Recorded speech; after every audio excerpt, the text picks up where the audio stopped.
Good evening, everyone. Thank you for joining us for this segment of And Still I Vote, which is a campaign from the Leadership Conference for Civil and Human Rights. I'm super excited to moderate this conversation between a range of women from a multitude of industries, from entertainment, from mothers in the movement, as well as issue experts who are going to really help to lay the frame of not only why our vote is important in this moment, but more importantly, how can we activate that vote to transform our communities and our own individual lives. I can't tell you enough how important it is for the Black women to be at the forefront of change, as we have always been. In this election and every election before, the Black female vote has been revolutionary in helping to decide the election. And so I don't think it cannot be overstated just how important for all of us to use this moment, to use our voices, and to use our platform to encourage folks to use their vote to actually speak on the issues that are most important to them. With that being said, this is going to be an intergenerational conversation, right? We are going to hopefully get to talk about what are the things that are troubling us, what are the things that we want to clarify as we get ready to use our vote in November. And then more importantly, how can we collaborate to activate our communities overall? I have the ultimate pleasure of co-hosting this event with Ms. Tina Knowles-Lawson, who is an entrepreneur, a fashion designer, and a philanthropist, and has really helped to cultivate this space by inviting some of her closest friends and family members, as well as mothers from the movement, as I mentioned before, who unfortunately are part of a community of people who have lost their loved ones due to police violence or gun violence within their community. I can't tell you enough how important that issue is specifically to me as someone who has lost a brother to gun violence. But I know that in this moment, we can start to strategize and hopefully uplift those stories to inspire other people to get involved. With that being said, I am going to turn it over to Ms. Tina Knowles-Lawson to kick us off and to really help to frame the discussion of why she saw this moment in this space important to cultivate. Hello, everyone, and thank you so much for being here. I couldn't be more pleased about the women that are on this call. And my prayer for this meeting is just how important it is for our people to make the connection between voting and what is going on in the world today. A lot of us really don't make that connection. And I hear from young people especially. I mean, I mentor a group of kids and I met with them last Monday and they were all in tears and they felt so hopeless and they felt like there was nothing that they could do to change anything. And when I mentioned to them that I wanted them to do a campaign to sign 10 members up in their family to vote, their response was, that what difference does it make? It really doesn't make any difference whether I vote or not. We still don't, we're still not going to be able to say anything about anything that goes on. And they just feel so powerless and they don't make the connection with voting. And I absolutely understand that. So I think it's really important for them to hear from each and every one of you that's on this call about why it's important to vote and to register your friends and your family to vote, and to for us to figure out alternate ways other than standing in line because they are going to do voter suppression. We already know that. So thank you so much from the bottom of my heart, and my love goes out to those strong mothers on here. I just thank you for having the courage to come on here because I know this has got to be hard. Thank you, Ms. Tina. Before we get started, I want to ask each of the ladies to introduce themselves, say your name and where you're calling from. But also, spaces like this are important because we can bring folks who normally wouldn't be a part of the conversation to this space. So as you're introducing yourself, name one person of why this moment is particularly important to you. Hello, everyone. I'm Kelly Rowland. I'll start off with why I vote. I vote for my son. It's actually why I decided to sit here. This picture actually represents him learning how to fish. And as his mother, it is my responsibility to make sure that he's equipped with all the tools and morals that he needs in life to be the greatest man that he could possibly be. So I vote for him. I vote for all of his possibilities. I vote because I have a voice and it's powerful, and I vote because we need it. We honestly, at this point in our history, it's the greatest time for us to really exercise that right, and for us to really push to everyone how important their voices are. I think that a lot of people feel like my mom said, that they've lost hope in the system, and we have to remind them that we are the ones that really make the system go round. And time and time again, you know, whether it's a video I was even sent yesterday of people in line and they made them wait for 2 and 3 hours. You know, we have to actually stay the course and stand there in line and not move. I think this is the time where we show people that we're not going to move, that we're going to be strong, and we're going to stand strong in our roots and speak up for ourselves, because we have tried in the past and no one has been there for us. But I definitely think that there is a shift. I think that it is a great shift, and I'm hopeful for that. And yeah, that's and one more thing. I sometimes feel like a lot of people feel like, oh, well, I don't know what to say politically, or I don't know exactly what I should if I'm like politically correct. Like, some people always get put off by that with politics. And for me, I'm the same way. I always get very shy, or sometimes intimidated, because I might not know. Like, I've heard Yvette speak at an event, and I was like, oh my God, I'm not gonna speak behind her. But it's not about that in this moment. It's more so about just letting your voice be heard and expressing your concerns however you feel necessary. That's the most important thing right now. So don't let any of that intimidate you. Express it and say it loud. We need to hear you. We must hear you in this time. Thank you, Kelly. Ms. Fulton? Sabrina, the mother of Trayvon Martin and Javaris Fulton, and I'm calling in from Miami, Florida. I think it's important to vote because so many people fought for our right to vote, and I don't want to just give that up willingly.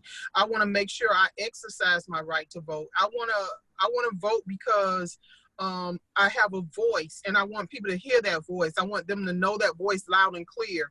I vote because it makes a difference. We wouldn't have gotten President Obama in the White House had we not voted. So those votes do make a difference.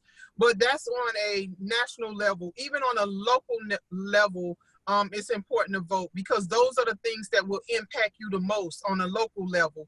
I vote because it's important. I vote for my great-grandmother. I vote for my grandmother. I vote for my mother. I vote for my sons.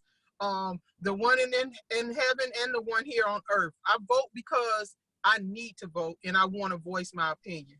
This is a great question, because I've been doing voting work for at least the last 8 years, even before I was eligible to vote, to make sure that I got out the vote and educated folks on my campus at UC Santa Cruz about their political power. I've never had to actually explain it. So I think I've come up with 2 answers. My first is I vote for folks who don't believe, who don't have access to the information. They don't teach us about civic engagement, civics, or how to be a citizen, or the census, or absentee voting in school. We don't learn those things until we get out, until we realize things are wrong, and then we want to learn how to change them. So for the folks who don't believe, I vote for those. I vote on behalf of those folks and for those folks who need it. And secondarily, similar to what Kelly said, I don't have any kids, but I do have 2 nephews that are 9 and 10. And when I talk to them about what's happening in the world, and I know that they have access to all the information that's taking place across the country, it's my job to help garnish and support their politicization in this world, so that they don't grow up feeling helpless, right? Letting them know that there's an opportunity, that's one opportunity, not the solution, but one opportunity to change the world in which we're living in. And one of the ways to do that is through voting. And when I tell my nephews, Cameron and Kingston, that voting is power, and then they get inspired to know that their older auntie is voting, that's the model that I need to set. I can't just do this work as a national civil rights organizer. I have to practice what I preach and set an example for the younger generation. Good afternoon, everyone. My name is GWEN CARR, the mother of Eric Garner. I live in Staten Island, New York. And the reason I vote is because of the people whose shoulders I stand on. Mm-hmm. I stand on shoulders that went to bat so that we could vote. You know, years ago, we could not vote. People died, was battered, was beaten, and they still went forward. Had they turned back, we could not have voted. Now we have the opportunity to vote, and a lot of us won't even get out of bed so that we can go and vote. That we'll say it's raining, it's snowing, it's whatever. I guess I won't vote today. No, we got to stop using excuses. We have to get out here and vote. Everything is on the line. And as Sabrina said, it's not only the national election, it's the local election. That's what affects us more than the national election. Yeah. We must make people realize that. And we must encourage the people who think that the vote is just a useless thing. We must let them know that the vote is our most powerful tool. And without the vote, I mean, they said nothing is getting done. We have come this far, even though they say we are not privileged, but we have more privilege than our ancestors had. Mm-hmm. And one of those privileges are to vote. So I would not think of not voting. And I have grandchildren that I have to think about. I have to educate them and show them how important the vote is.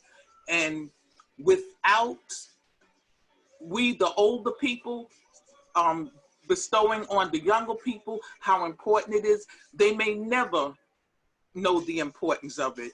They may never know how important it is for them to vote as well as everyone else. So we have to just keep pushing forward and make sure that every vote is cast. Hi everyone, I'm Lee Chapman and I'm the director of the Voting Rights Program at the Leadership Conference. I'm a voting rights lawyer and policy advocate, and I've been working for many years advocating for voting rights reform at the federal and state level.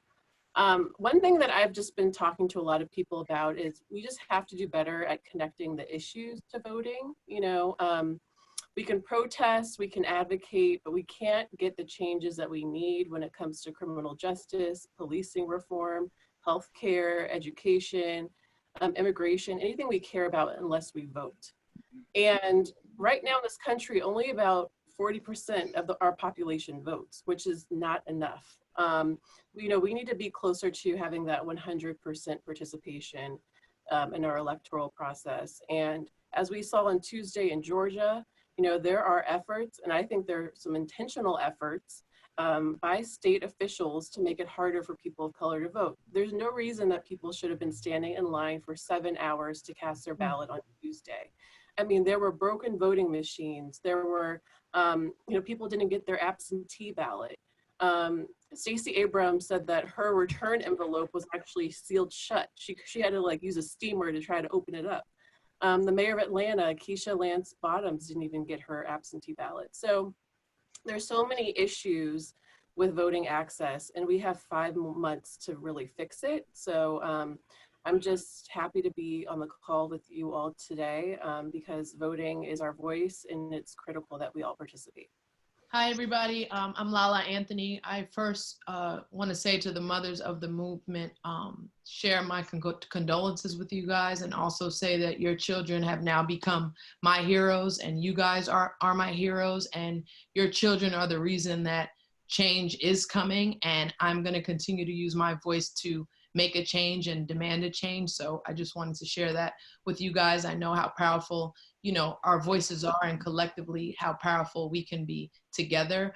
I vote because I want to be a leader, and I want to lead by example. And just as quickly as I can run out to celebrate a friend's party or go to a concert or post about an album, I can post about voting, because that's what matters, and that's what's going to change the country that I'm leaving for my son and his children. And that's really important to me, because the state of the country that we're in right now is not the way I want to leave it for my 13-year-old son who's coming up and his children. So I vote because I know the power of voting, and I want to share the power with those out there who feel like, you know, their voice is powerless or don't understand why they should vote. Same like Mama T said, as I'm talking to young kids who I feel like I really have a good rapport with, they don't understand the importance and they just feel hopeless. Like it doesn't matter, my vote doesn't matter. But when you look at this past election and you see the margins are so small, people are winning by 5,000 and 10,000 votes, you do realize how one vote really does make a difference. It's eye-opening, it's mind-blowing when you actually see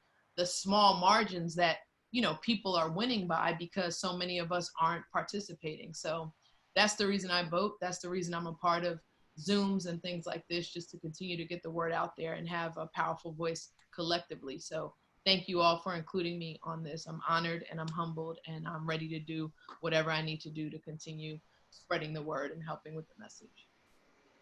Hi, everyone. My name is Sakira Cook. I am calling from Washington, D.C.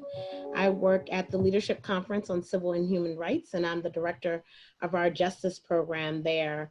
And I work on, as Lee said, criminal legal issues, but when I first started the Leadership Conference, I worked on voting. And voting for me is the language of our democracy. It's how each of us ensure that this democracy and this country lives up to the ideals that it espouses, right? We have never fully achieved the goals of equality and justice and liberty for all, and voting is the way to perfect that. It's the way to ensure that everyone in this country counts, that everyone in this country, their voices are heard and their voices matter, and that their values and their dreams and visions for the future are reflected in the policies that we make, in the decisions that we make. So that's why I vote. And I also vote for my grandmother, who's 90, who grew up in the South and who lived through segregation, and the stories that she consistently tells us of how she was once a nigger and a Negro and a Black person, and now she's an African American. And that cycle, I think, is reflective of the struggle of our people and the struggle for not only voting rights, but for every right in our society. And so that's why I vote and continue to encourage everyone that I know, that I talk to vote. I mirror what everyone else said and also what Lala said. It's such an honor to be in this Zoom with you all. I'm calling from LA, but I'm from East Cleveland. I have voted in every election since I was 18 years old. I vote because they don't want us to.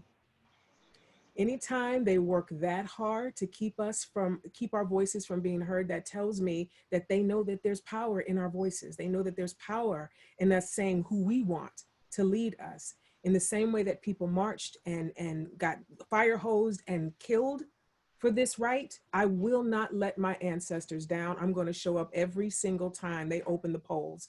And I think it's important that we let the young people know that the same fire they feel in their belly and their chest when they're out there fighting for the rights of our people and for people to stop killing us, that's the same thing that the people that marched in the 60s fought for in regards to voting. So we have to realize that they were willing to put their bodies on the line for us to have the right to cast a ballot. So we need to at least stand in a line, put a stamp on an envelope, whatever it takes to get the voice out there now. So it is my one most important issue. Besides stop killing us, please get out and vote. It's very important. And last but certainly not least, Ms. Jones. Good evening, everyone. My name's Wanda Cooper Jones. I'm the mother of Ahmaud Arbery. Most importantly, voting is power. Voting implements change, not just on the national level, but on the local level. Ahmaud was killed back in February, and 2 district attorneys on the local, actually gave no help, gave no answers when I asked questions. So not just on the national level, but on the local level. I also want to add that my mom is in her early 80s. She shares stories that when she was allowed to vote, she was taken to the polls by the white men and she was told who to vote for. Now, 2020, we have a chance to vote for who we choose to vote for. Voting implements change, and change is what this country needs, change. We must vote. Oh my God. Thank you all for sharing that and giving us an insight into why you personally are a part of this conversation. And we'll use your voice. I have to say that I know Kelly mentioned early on that oftentimes she feels like she doesn't have all the language and other people may feel uncomfortable to speak up. But just hearing all of you, I think you're all on the right track in regards to we're doing this because of our children, our legacy, our community, right? We all share those values regardless of where we come into this space. And so again, thank you for being comfortable enough to share that with us. I want to transition us into a brief video that I think will help to lay the foundation for that point that many of you made, legacy, right? Those who came before us to fight for us to have the right to vote. And I'll add why I vote. I vote because I have 10 older brothers, and to be honest, I've always gotten sick of the man telling me what to do. So I feel like this is my opportunity to tell the man to screw it. But more importantly, I also believe in legacy. Every single right that I have in this moment is because someone fought for me to have it. And who am I to give that up? With that being said, I'm gonna turn it over to our amazing tech team to start the video. Ella Baker. Friends, brothers, and sisters in the struggle for human dignity and freedom, I am here to represent the struggle that has gone on for 300 or more years, a struggle to be recognized as citizens in a country in which we were born. I have had about 40 or 50 years of struggle, ever since a little boy on the streets of Norfolk called me a nigger. I struck him back, and then I had to learn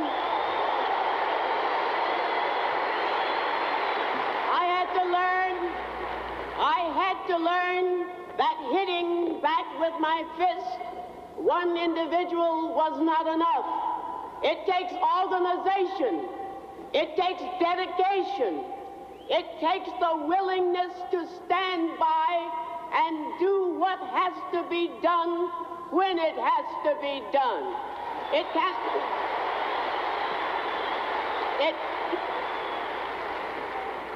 A nice gathering like today is not enough.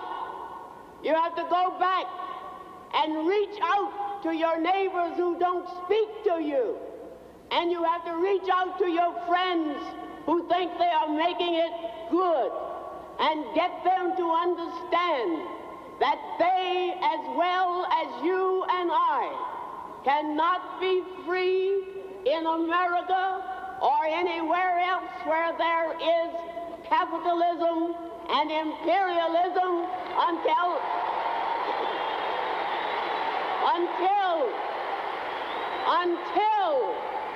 until we can get people to recognize that they themselves have to make the struggle and have to make the fight for freedom every day in the year, every year, until they win it. Thank you. Well, I can say that just confirmed why this country needs a Black woman to lead us. So hopefully one day we'll be voting for a Black woman as president. Before we actually move into our panel of experts who are leading the charge on voter rights and voter education and are helping to really lay the foundation for how young people are getting engaged around the country, I want to see if a few of you would like to share what is one thing that is keeping you hopeful in this moment of time where a country is in mourning, a time where there is uprise all over the country, where people are protesting, asking for people not to stop killing us and to respect our ability to actually breathe in this country. I'm curious if any of you feel hopeful, and if so, what is one thing that is making you hopeful? What keeps me hopeful? You know, every day is different, especially when we're in the middle of a health pandemic. You know, I think I'm on day 95 now, being in the house by myself. And so I'm gonna honor my truth, which is it's not always easy to be hopeful. I've been doing this work for 12 years, and there have been a lot of attacks on our communities, a lot of violent attacks on our communities. So it's not easy. So I'm not gonna pretend like I'm always hopeful.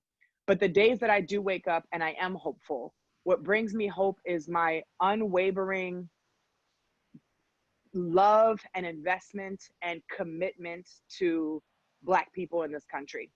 And as long as Black people in this country are here, my hopefulness is rooted in a belief that we will win, that liberation is around the corner, that we are on the right side of history, that we deserve better, and that our freedom and joy and health in all of the facets, spiritual, mental, physical, everything, is worth my struggle of waking up in the morning and continuing the fight with young people. So that's what brings me hope. I don't even know if that's the hopefulness, but that's what roots me in continuing the work, is my love and my dedication to Black folks. What keeps me hopeful is knowing that the young people are resilient. I put my faith in the young people. I believe they want to see positive change, and they're going to make a difference. They're not going to go about this and just accept things as they are. You know, they want to see things change. They're not used to what they're seeing. And so I just believe that they're going to make it happen. The other thing is that I'm seeing now is we're not talking just amongst ourselves. There are other people who are standing with us, and I really appreciate that. I really appreciate the different income levels, the different educational levels, the different religions, the different colors of skin. Like, I really appreciate that, and I really think that this is the time for change. That's such a great point. I was actually mentioning that to somebody earlier, how this feels different than even 5 or 6 years ago, just by not only who's showing up to the marches, but who's organizing. I mean, I've seen many white allies actually put themselves in between police officers and Black protesters, and it gave me chills. So with that being said, is there anyone else who feels hopeful? And if so, what is one thing that brings you hope in this moment? Ms. Knowles? I think many of us have hope because this has never been a global problem. You know, we have these police brutality cases, and the rest of the world, well, really, to be honest, our world, even in America, everyone is so busy working, and they're, you know, they can afford to look away and act like it's not a humanity problem, that it's, you know, that's a Black problem. And I think because of COVID and we're in the house, we had to, you know, the world had to stop and take a look, and they couldn't say they didn't know. Because if you said you know about, you know, what's going on right now, you would be lying, because it is everywhere. And I think it's so blatant and so out there that the rest of the you know, the white America could not say, oh, well, I didn't know, because that's what we hear.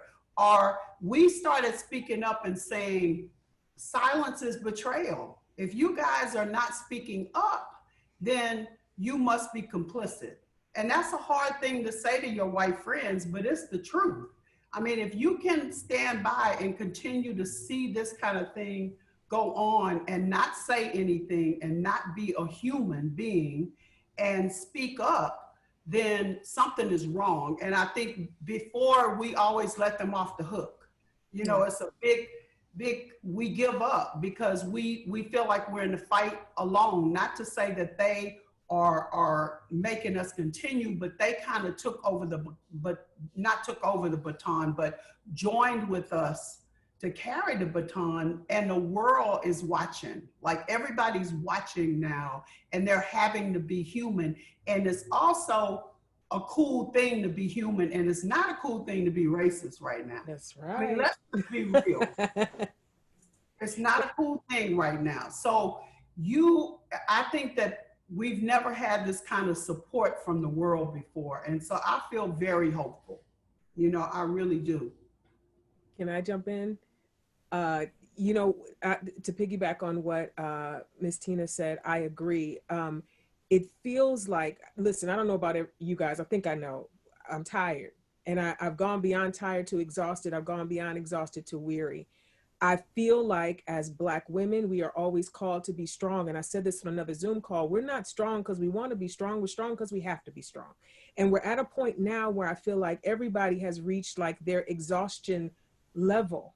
And it's like that moment in a movie when it feels like all is lost, and the next thing you know, the cavalry comes in and everything just gets better.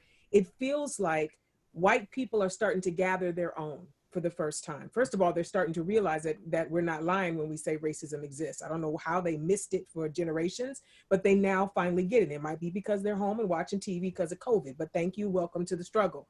But they're now taking that knowledge and calling their white friends and explaining it. And those are conversations, no matter how woke we are, how connected we are, how famous, rich, beautiful, whatever we are, there are conversations we can't have in rooms that we can't enter that they can have. And so if we have allies and better yet accomplices in those rooms where decisions are made, then things can change. And that gives us a chance to just, bend over and catch our breath and then get ready to get back in the fight. But I'm happy that they're running this leg of the race. As we run and catch up, they're running this leg, and it's long overdue. So that makes me feel like this might be different this time. And I hope that I'm not wrong, because too many people have died.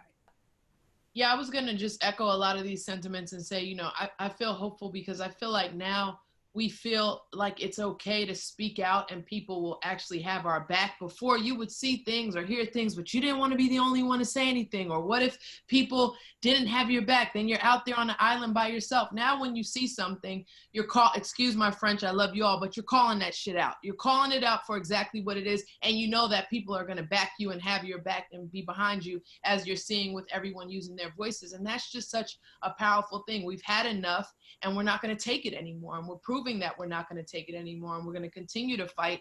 And that just makes me and other people just feel empowered. So now you use your voice even more, you talk even louder, you make sure that you are heard. And that type of support is extremely powerful. And I don't think we felt it the way we are right now at any other time, at least during my lifetime. Yeah, I just want to say I'm so glad that all the races and the religions, they all standing with us, and they're all marching and protesting. But it's not all about the protest. We got to do something after the protest. The protest, it brings awareness, but now we need our counterparts. We need the white people to stand with us, to get laws changed. They're in a better position to get the laws changed than we are. So now, once you do that, then we know that you're on our side, that you have waken up. You see the disparities and everything that's going on with us. Because now I think that they realize that our reality is not their reality. Some people have no fear that the police is going to do anything to them when they're stopped. And then we want our children to walk away from a traffic stop or just walking while being Black. So we need our white counterparts to step up, and not just to sympathize, but to empathize with us.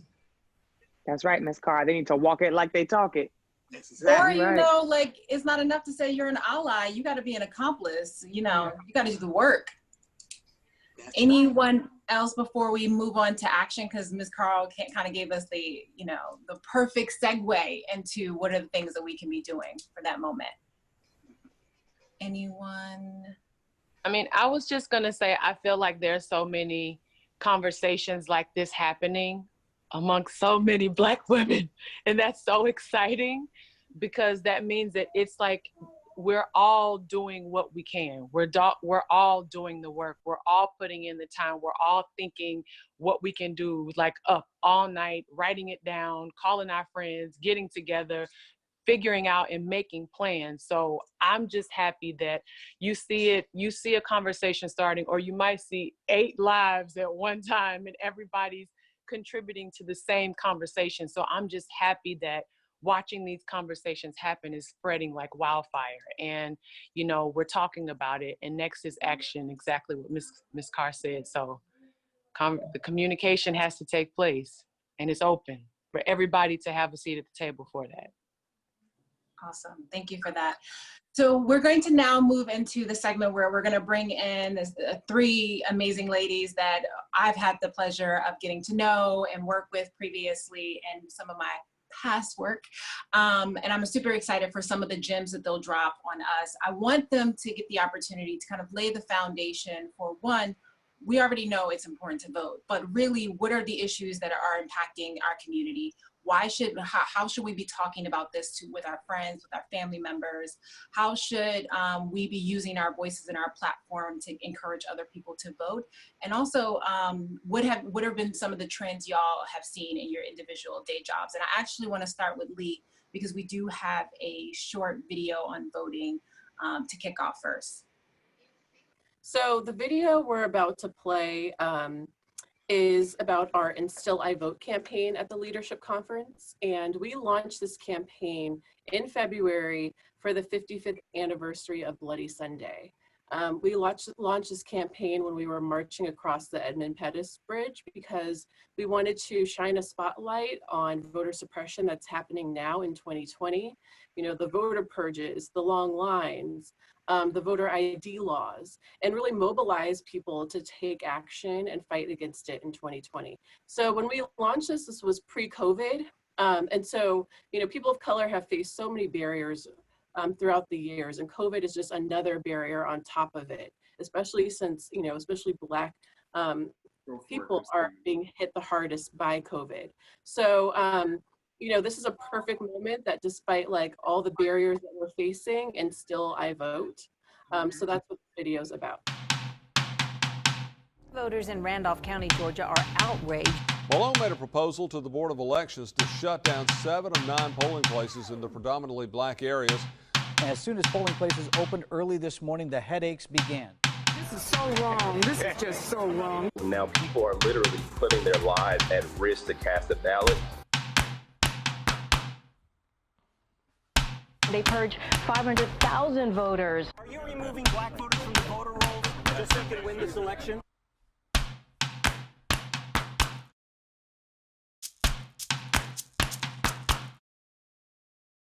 We are witnessing a tidal wave of voter suppression efforts around the country. This is what we call voter suppression. It is not letting me vote for who I want to vote for.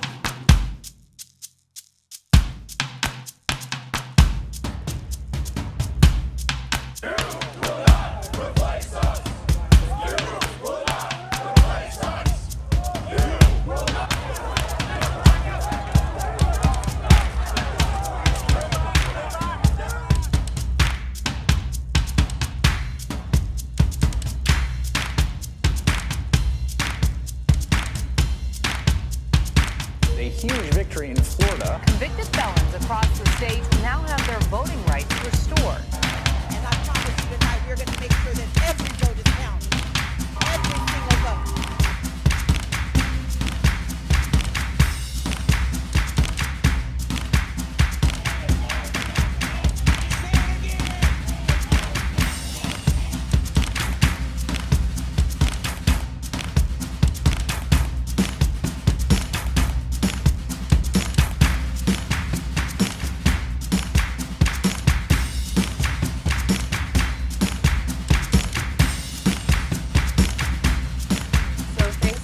That's our campaign. That's And Still I Vote. And now that you've seen the video, you can probably see the concept that we're trying to compare, you know, voter suppression from the past to what's happening to the present. You know, the poll taxes are still happening, but now they're called voter ID laws, right? Voter intimidation is still happening. You know, we saw that there were police that were showing up to polling places just last week. And that is voter intimidation. So, you know, as I mentioned before, we're 5 months from the election. We have so much work to do, and our democracy really is broken. In Wisconsin, just a few months ago for their primary, you know, we heard that over 70 voters contracted COVID-19 in that election. And in Georgia on Tuesday, you know, as I mentioned, people stood in line for over 7 hours. And it's not right. This is voter suppression in action, and we have 5 months to fix it. So what the Leadership Conference is doing is, one, we're pushing on the Congress, specifically the Senate, to appropriate an additional $3.6 billion in funding. So states have the money to get ready for the election. States need money to mail absentee ballots to everyone. They need money to get PPE for poll workers to make sure that people are protected and safe. You know, we are hearing from health experts that we're going to get another round of COVID-19 in the fall. So we need to get ready now. You know, the money will also go to extending early voting. So that's something that we're pushing now. It's in front of McConnell in the next stimulus package. Senator McConnell's not moving on it. So that's why we really need your help. And I'm so happy that you're willing to write a letter to the Senate on that. I just want to make one point on mail voting. You know, we're all hearing that mail voting is like the one fix that we're going to have in this election. But in reality, we need to make sure that voters have every option to cast their ballot and to be able to vote. That means they need also options to vote early, to vote in person, because people of color, I mean, I've had conversations with my aunt and she's like, I'm going to vote in person. You know, I want to make sure my vote's counted. And that's just how a lot of people have been thinking about this. People like to be able to cast their ballot in person and they want to make sure their vote's counted. So in addition to vote by mail, which we think is like the baseline, everyone should have a ballot mailed to them in 2020. We need to make sure that there's ample opportunities for people to vote in person. So that's one thing that we are continuing to advocate for, in particular to make sure that people of color can have an ability to cast their ballot safely this election. A quick question, if you request a paper ballot, are you still able to go and vote in person if you don't turn that in? You know, every state law is so different when it comes to voting by mail. So I was just talking to a friend who lived in Atlanta last week about this very question. In Atlanta, for instance, in Georgia, if you don't receive your ballot, then of course you can go to the polls and cast your ballot. Also, if you receive your ballot and you change your mind, you can go to the polls and surrender and give up that ballot and vote in person. But the problem is, say you receive a ballot, you mail it in, you can't then go vote in person. So that's the thing that, you know, but it really varies based on every state. And we hope that people can look up the voting laws in your state. The Leadership Conference is part of a coalition that has put out healthy voting guides. It's healthyvotingguides.org, and you can look up your specific state and get information on how to request an absentee ballot, what the rules are to vote early in person. So it's really important that you're up and you know what's happening in the laws in your state. Thank you. Sakara? So my work at the Leadership Conference is around transforming our criminal legal system. And in this moment, we are laser focused on responding to the crisis that has been a crisis for decades, police accountability, and ensuring that, you know, the ways in which policing happen in this country that particularly target Black Americans, especially, but brown people as well, no longer are the case. And, you know, the moment that you all were talking about how this feels really different, I think is right. And the response from Congress has been to try and respond to this moment and to put forth a piece of legislation that the Leadership Conference helped to frame. Right after the death of George Floyd, we quickly sent a letter to Congress and asked Congress to move quickly to advance police accountability legislation. And this legislation, in our view, is just a step in the direction of reimagining public safety broadly, of rethinking the ways in which criminalization and police show up in our lives, and the role, the responsibility, and the scope of police in our everyday lives. And that is first and foremost, I think, where we need to go and where we should ultimately be. But a first step, it has been difficult to hold police accountable. We know that, we see it happen. Ms. Jones talked about it. Ms. Fulton has experienced it. Ms. CARR has experienced it in every way. And they all come from different states. And that really is a problem. And so while policing is very localized and there's work to be done at the local level, Congress has a role to play. and they have the ability to influence how states respond to these issues. And so we're asking for Congress to do at least, at a minimum, 8 things. 1, change the standard for use of force from reasonable to necessary, so that officers must take steps to de-escalate, to use alternative means before they use force. 2, to ban restraints, chokeholds, and other restraint maneuvers that block blood and oxygen to the brain and to other parts of the body. 3, to end the militarization of police.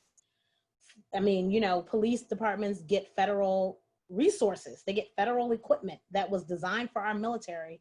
And that's what we saw on the streets of Ferguson. That's what we've seen, unfortunately, in response to peaceful demonstrations around the country. And that has to go. 4, we want them to ban no-knock warrants. Breonna Taylor lost her life. She was, you know, one person on a long list of people who have lost their lives due to police being able to enter our homes without announcing themselves, without telling us, you know, that they're there.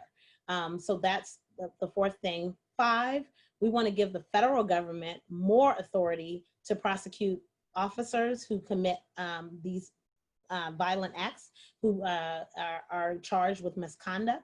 Right now, the standard of proof is way too high in order for the federal government to step in and prosecute individual officers. 5, we want to ban racial profiling. Many of the incidents that we see on television, the videos that we see, the unfortunate interactions that Black people have with police, all start with, in our view, profiling, right? Traffic stops, pedestrian stops. We saw it in New York with stop and frisk, Black boys were, you know, targeted by the NYPD because they were being profiled for drugs, for example. And so that is a huge issue. And 7, we want to end qualified immunity. This is a doctrine that allows law enforcement to skirt civil liability, to be able to not be sued by an individual who feels like a law enforcement person has you know, deprived them of their constitutional rights. And the last thing, I want to make sure I covered everything. And the last thing is to develop a database of police misconduct. We've seen over and over and over again, law enforcement officers are able to have long histories of misconduct in a police department, and they may be fired or they may be decertified. And then they go to another jurisdiction and they get hired, right? This was the case in Tamir Rice's case in Ohio. That officer who killed Tamir Rice, he had been fired from another jurisdiction because of misconduct. And then he was hired in the next county over. And that has to stop. That database needs to be publicly available. And law enforcement, you know, police departments and police chiefs need to be able to look and see what the history is of the officers that might be coming onto their forces. So those are our 8 policy priorities right now. There is a bill that reflects many of those priorities. It is not perfect. It still needs work. I am drafting and editing legislation constantly. Over the last several days, I've been doing that, losing sleep, fighting with members of Congress about why they must do the right thing in this moment and respond to this moment appropriately. But we will continue to fight, and we need everyone to press their elected officials to say, this is the time. You know, this is just one step in the direction of heeding the calls that we hear from the streets, but this isn't the only step. Like I said before, you know, the way we spend money on criminalization and police in this country, it has to end. You know, our budgets are moral documents. They reflect our values. And I don't think any of the budgets that I've seen at the state and local level, or even at the federal level, reflect the values of safety and security that we all think are important. The things that we know work in communities: education, healthcare, housing, economic opportunity, social programs and supports, and other public benefits. Our budgets are skewed. We spend billions on the criminal legal system, billions on jails, on prisons, on police, but we defund education. And Jamera works on this issue, and so she could talk at length about the ways in which, you know, we don't invest in our youth, but we build youth detention centers for them to go to. And so there is a causal link between these two things, and we have to acknowledge that, and we have to force our elected officials to start to re-examine and take money out of those systems and invest them in the systems and things that we know work. So we just think everyone, should rally in this moment and push their elected members at every level, state, local, and federal, to do the right thing and to hold police officers accountable and to change the way that we spend our dollars. Thank you for that, Sakara. And I have to say, it's almost 5 years to the date that we first met in Geneva when both of us went to testify in front of the Human Rights Council on police accountability. And everyone thought we were radical then, but now it's becoming more common language where people are recognizing it makes no sense that we're spending thousands times more for policing and not for education or for keeping our schools safe. So thank you for that. That was amazing. And last but certainly not least, Tiffany, before we open it up to questions and comments.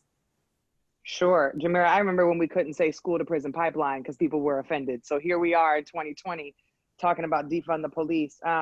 I wanna share the work that I'm able to do now. I have the blessing of serving as the National Director of Youth and College at the National Association for the Advancement of Colored People, the NAACP. My seat is a rented position and I don't take that very lightly. My responsibility to support 25,000 young Black kids across the country who are 25 years and younger is really important to my vision for prosperity and liberation for Black people, but also what we've seen across the country, as folks have mentioned, are young folks who are invested in this moment and making sure that America doesn't look anything like what it looks like right now. And our hope is rooted in them. I want to make sure we don't leave this conversation without talking about these three quick things. The first is we talk about voting all the time as something that people have to do for their civic duty. I mentioned it earlier, not only for my nephews, but also because I do it for people who don't believe. I want us to never forget when we're talking about voting and when folks are advocating for our messages, that you have to make voting real to everyday people and their everyday reality and issues, right? When we're talking about elections, it's great to say we have to go vote. And when people hear that word, they think it might be synonymous with Joe Biden or Donald Trump. And as folks have mentioned already, we have down ballot races where we have to talk about district attorneys, city council members, school board members, governors, and policies the like.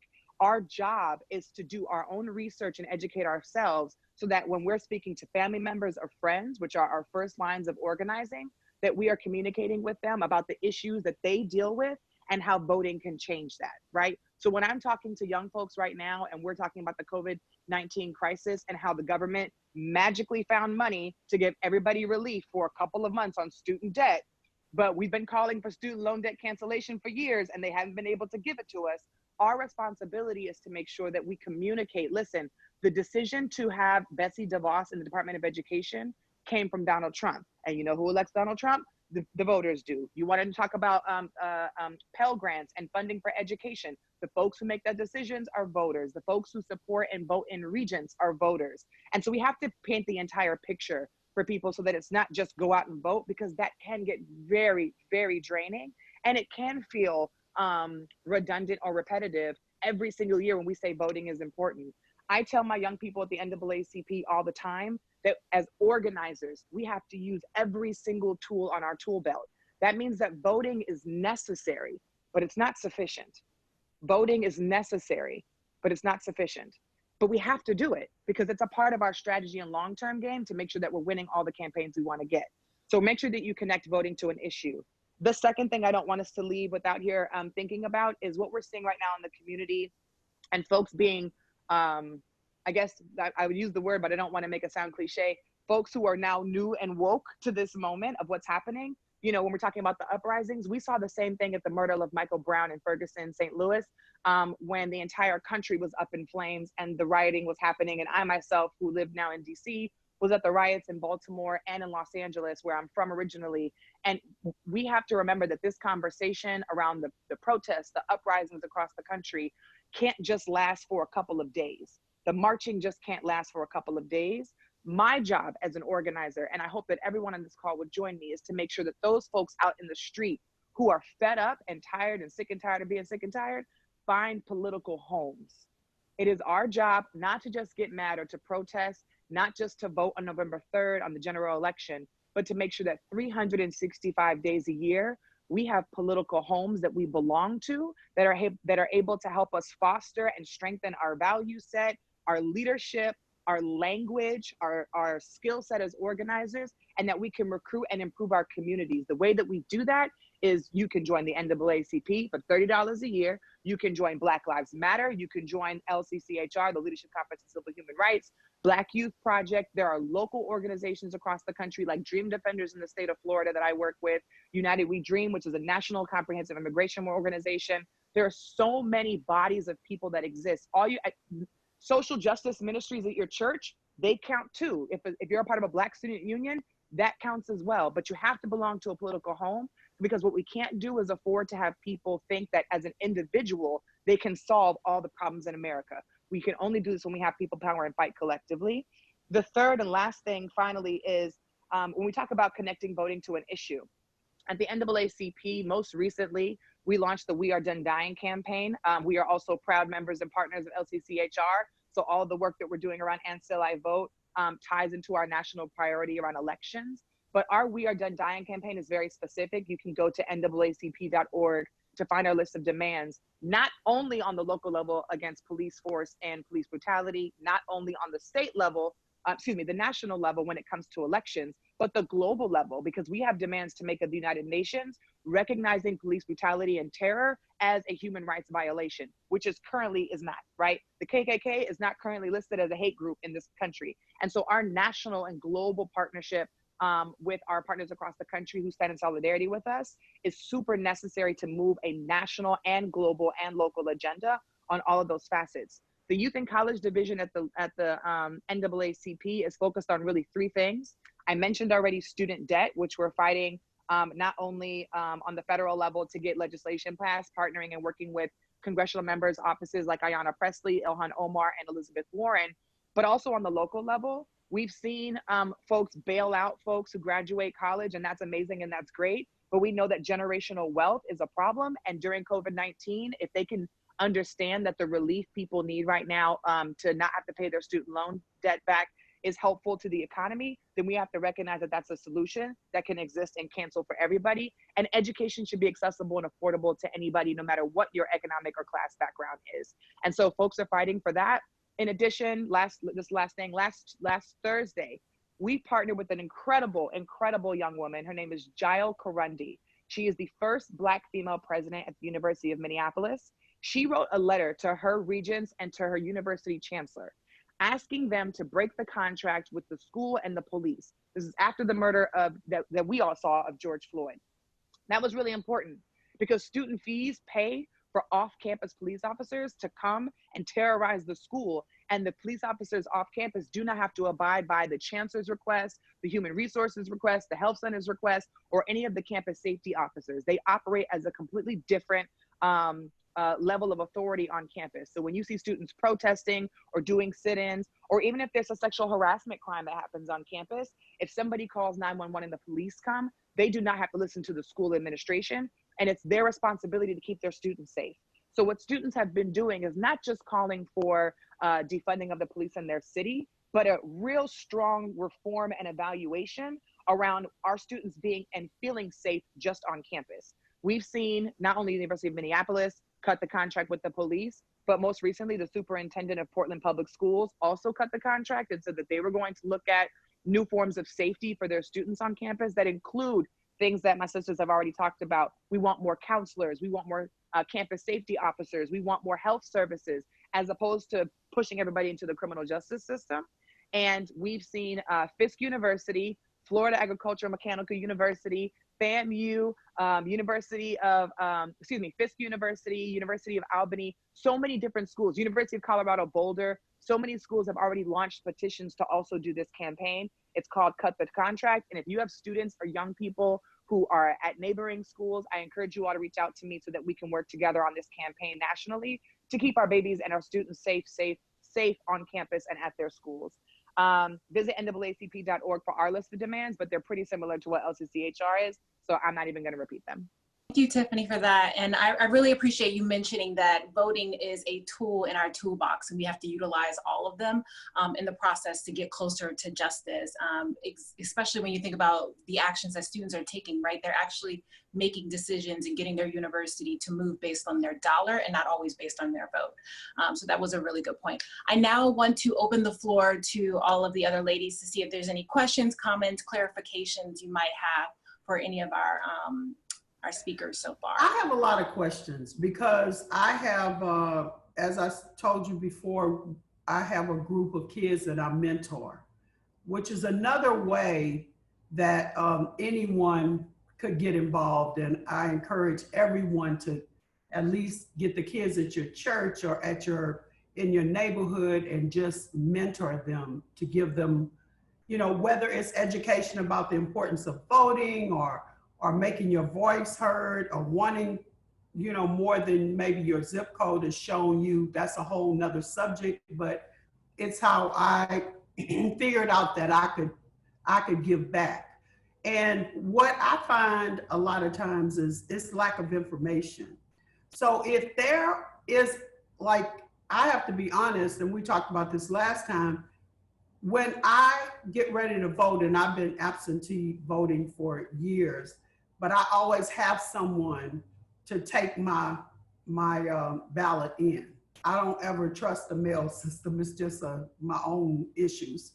But people don't really know who to vote for, and even me, because the last election, you think, well, this district attorney is a Black lady, so she's got to be good, and that's not always the case.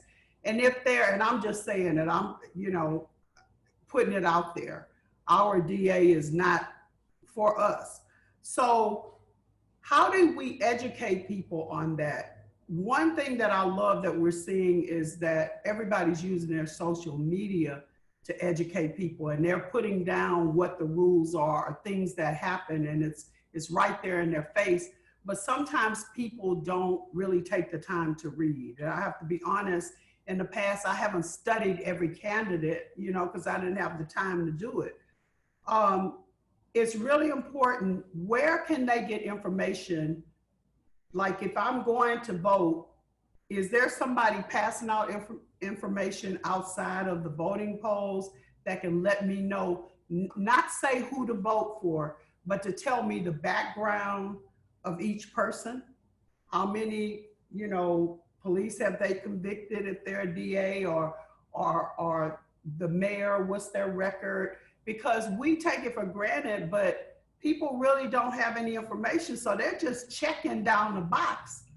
Whose name sound like, I'm guilty of checking because I say, this sounds like a Black person's name. And that's ridiculous because you don't really know what their record is. So you just guessing, and I'm just being really honest about it. This year, I will make sure that I study every person who is running. But where can we get that information to people?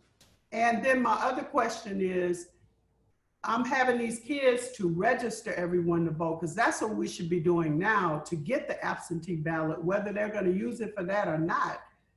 If we don't hurry up and do it, I do understand that the deadline for that, is it the 29th of this month? Is that correct?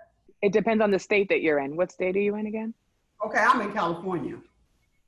Yeah, so it depends on the state that you're in. But I was trying to compile a list just to give to my kids. And, of course, the 34 states that you can do absentee voting in, I've given them that information just so they can get educated about it. But even if we got the word out to everybody, when is the dead? So they have to look locally in each state to see when their deadline is to mail their paperwork in.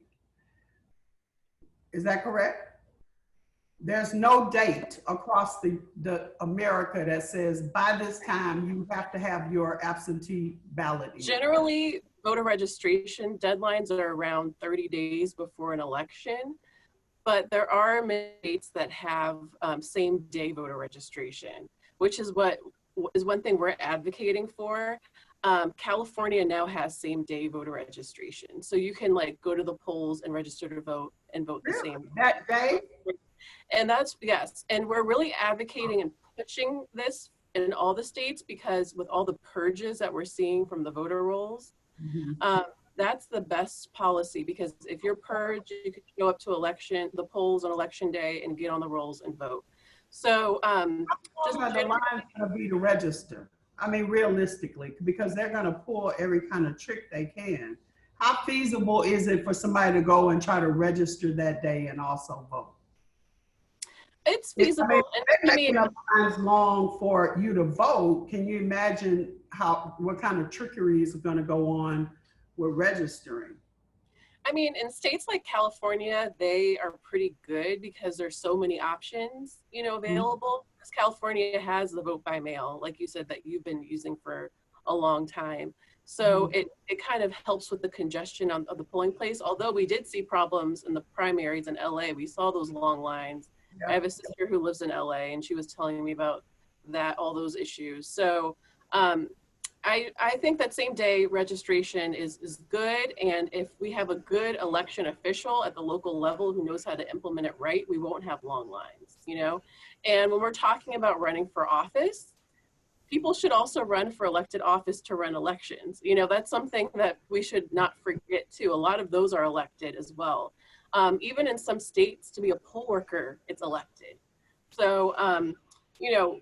Is there a way that we could get information if this is a campaign in every state? Because it's only states. Can we give out that information to a source that could get it out to the people for them to know this is my deadline? If I can also recommend two sources, is vote411.org. They actually tell you all the candidates that are running in your state by zip code, and they'll actually do a comparison on the issues that those individual candidates either stand for or have previously voted on. And the last resource I will offer is Vote With Me, which is a phone app, and that you can actually check and see if your friends are registered to vote. You can send your friends reminders, and you can also see your history of voting and whether or not you are associated with a particular party. So there are a few sources to utilize, but there are ways to find that information in a centralized place, because to Tiffany's point, they don't want us to know. Things Ms. Tina mentioned, ways you can find out who's on the ballot and what their platform is. I don't know if you know, but I'm running now. I'm brand new. I'm learning so much. I've gone to some trainings, but it's nearly not enough. I think I was just thrown into the frying pan in the hot grease. But I'm so much knowledgeable, so much more knowledgeable than I was before. So I definitely can help out other women who may come behind me and want to run for office. And I would encourage people to run for office, because it's important to be a voice. It's a lot of people that are in politics for the wrong reason, for their own self-serving reason, and they want to put profit over people, and I want to put people over profit. But it's a couple of things that, you know, come to mind today before this call. They call it a forum, but it's actually a debate, and I debated against the person who I'm running against. It's only one other person I'm running against, and it was called a forum. So maybe you can find out about the forums, because I talked a lot about what my vision was running for that seat. I talked a lot about my platform, about creating more affordable housing, reducing crime, those things. And people were able to hear me. They were able to see me, where you just don't have a piece of paper. You have the actual person speaking and talking. And, you know, if somebody has the wrong motives in mind, you kind of feel that too. And you can see the passion in the answers. And so I would encourage you to find out about any debates or any forums that are happening in your community with candidates, because it's important. They talk about a lot of different things, and you can get a person's view on where they sit with certain issues. Another thing is I have a website. So every candidate usually has a website, and it tells you about what I am for and some of the things that I'm against on my website. It tells you what I support and what's important to me on my website. So that's another good thing. So if you have the names, and you can definitely get the names from your elections department of who qualified, because everybody that's running for office is not qualified. So I officially qualified on Monday. And so that has to be in the elections department, and you can get a listing of that by going, you know, to your county's election department, click on that, and you can find out everybody and if they qualified or not. And then those people, you can go to their website, you can look for forums and debates, like I said. You can check out their social media, because now people have social media pages and they talk about their campaigns and things like that. You know, I'm new, so yes, I have a social media page that talks about my campaign, in addition to my personal page where I post food and different things like that, and vacations. You can also look in your local newspaper. Usually your newspaper will print out who's running for office, and they'll tell you a little bit about that person, and that could help you as well. Political organizations, like Tiffany said, are very important.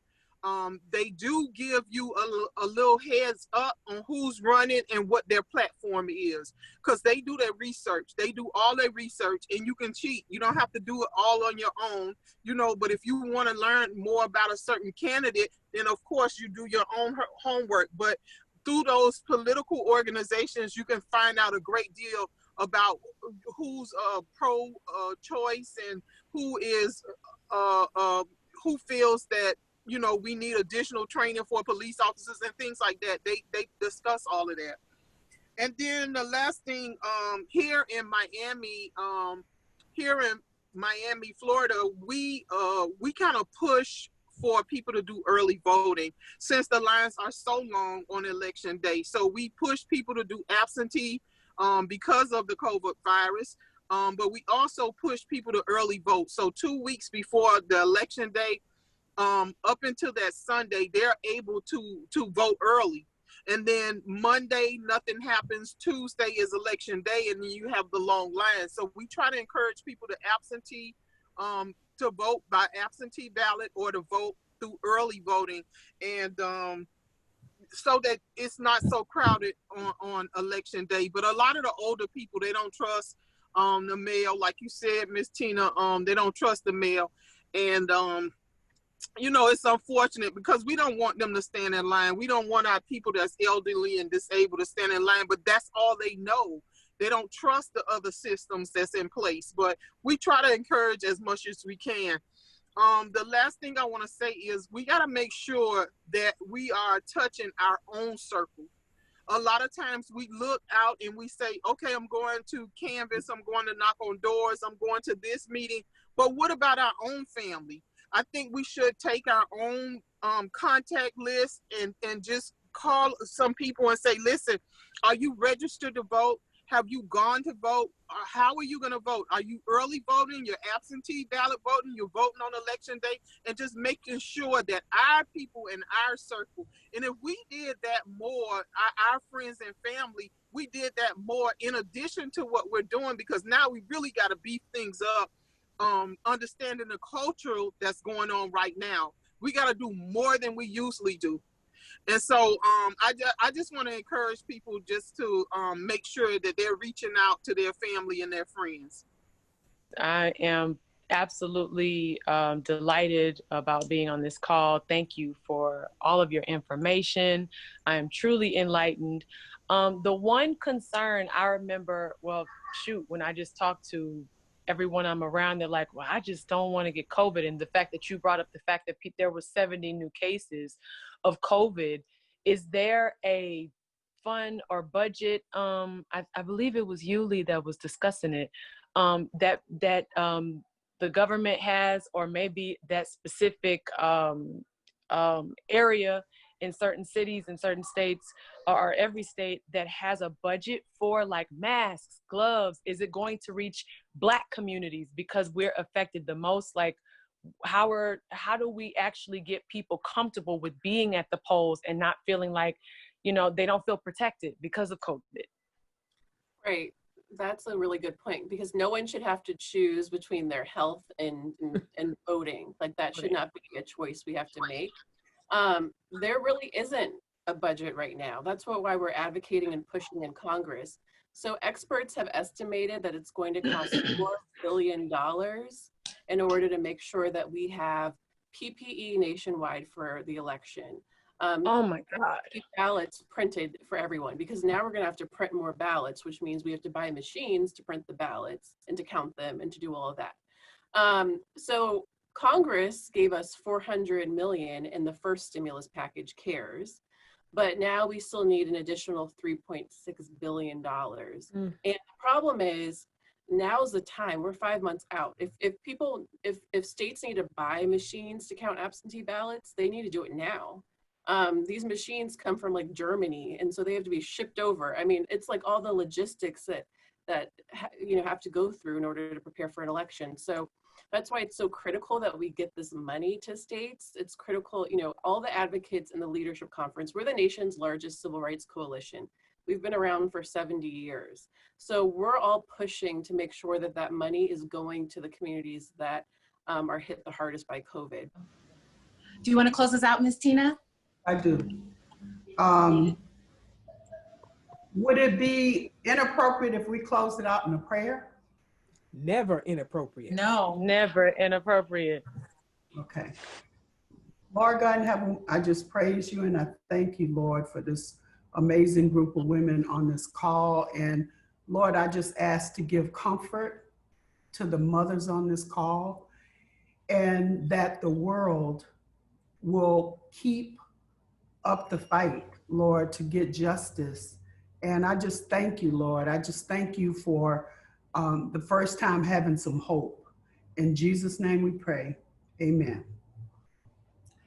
I'm a little overwhelmed to be on this call, and I just thank everybody for coming aboard. And I hope that everyone will go to their respective corners and post and keep signing petitions and doing all the things that we can do. It's no one way. Nobody has the monopoly on how you should demonstrate or protest or do whatever, because it takes the combinations of prayers, marching, fighting, calling the people that are in charge, putting our people in office, voting, just whatever we're doing, we need to just do more of it and just not give up the fight. So thank you so much.